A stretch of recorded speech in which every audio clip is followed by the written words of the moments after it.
Hello, hello, hello, and happy midweek Wednesday to all of my lions, all of my sunshines. Yes, Leos, let's get into it. I'm talking to you if you have Leo anywhere in your chart, so we're going to get right into it.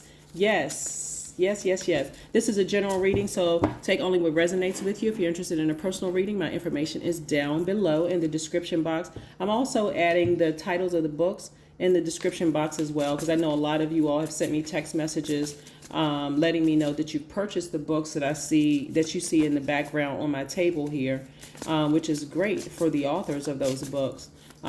So yeah, and then some of you all have asked, what was the name of the book? I didn't catch the name of the book, so I'm going to start adding that to the description. Let's get into your reading. Yes, hopefully this full moon energy has not drained or exhausted anybody to a point where you just feel like, oh my God, I can't recover. Because you can recover. You absolutely can recover. All right. What do we have here in these cards?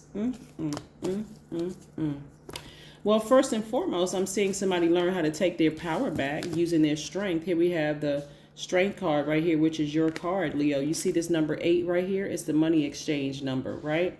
And then you see the infinity symbol right here, right? You're tapping into your strength. Again, like I said, leaving behind feeling restricted in some way, shape, form, or fashion, leaving behind a lot of hurt, a lot of pain, a lot of tears, which can be not only dehydrating to just cry all the time, which is, again, not a sign of weakness. It's actually a sign of strength to just release something into the universe. And sometimes that comes in the form of tears. So tears are not a sign of weakness. Crying is not a sign of weakness. It's a sign of release. So I see a lot of you all spending time near water, replenishing that. So you could be planning a trip, going somewhere, or that somewhere could literally be to the local park. You know, you could be going to the pool, going to the beach, wherever you are, wherever, you know, we're not trying to dip into anybody's pockets or pocketbooks.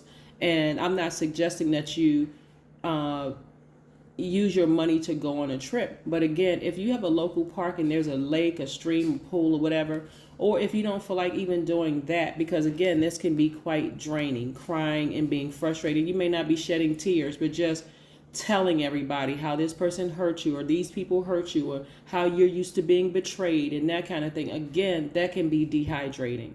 So make sure you drink your water.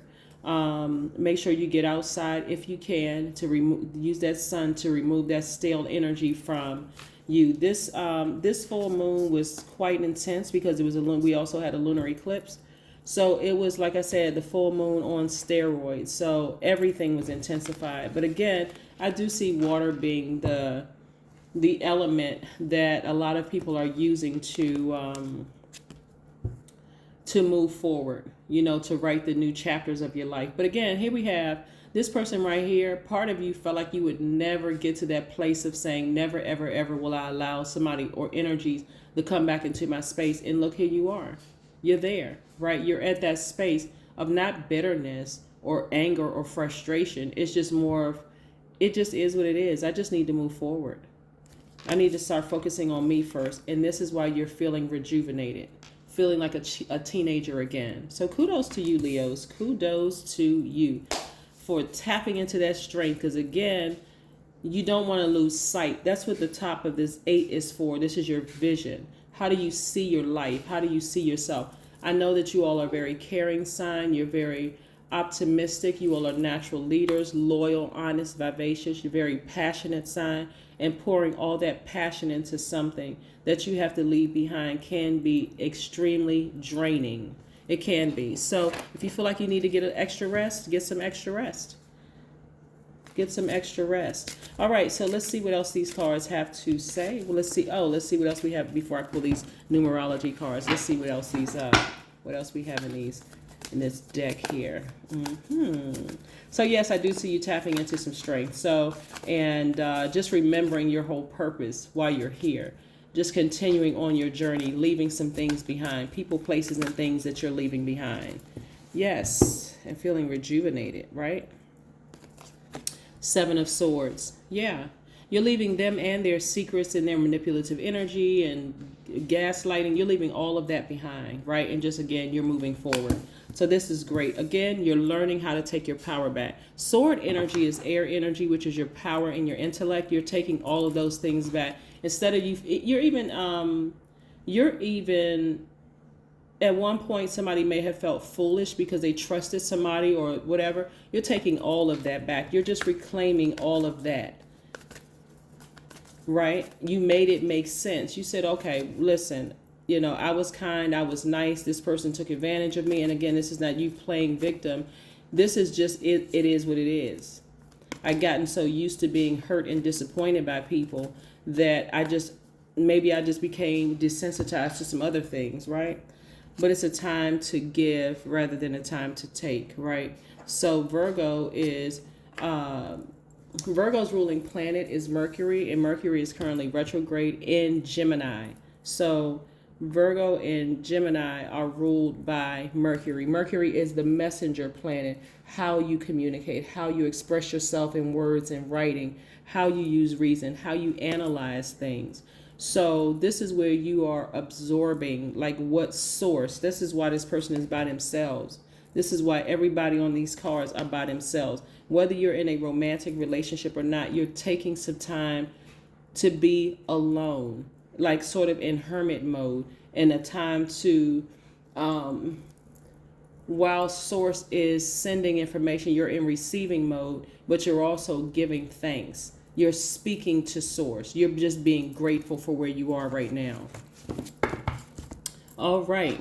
As we continue to move through all of these phases, let's see. So yes, we are still very much full moon energy. Your emotions are illuminated. The lunar eclipse is no more as of right now. Here we have ground yourselves so that you can recharge.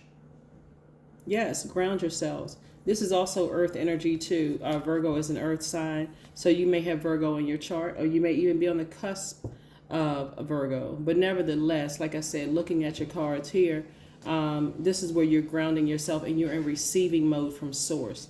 The number 7, lightning information coming through to you, right? So yes, you're in receiving mode.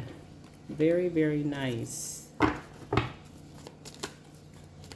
Somebody really is giving. When it says a give rather than take, instead of taking all the harsh treatment that you've experienced, you are giving thanks to source, tapping into your strength, right? Replenishing those emotions. And that person, whoever those people are, they're thinking about you. You were the first thing that popped up into their mind during this full moon phase, and it was pretty intense for them as well. It could have been somebody that you highly respected, someone that you love deeply, agape love, like a brother or a sister or a family member. It could have been somebody you were romantically linked with.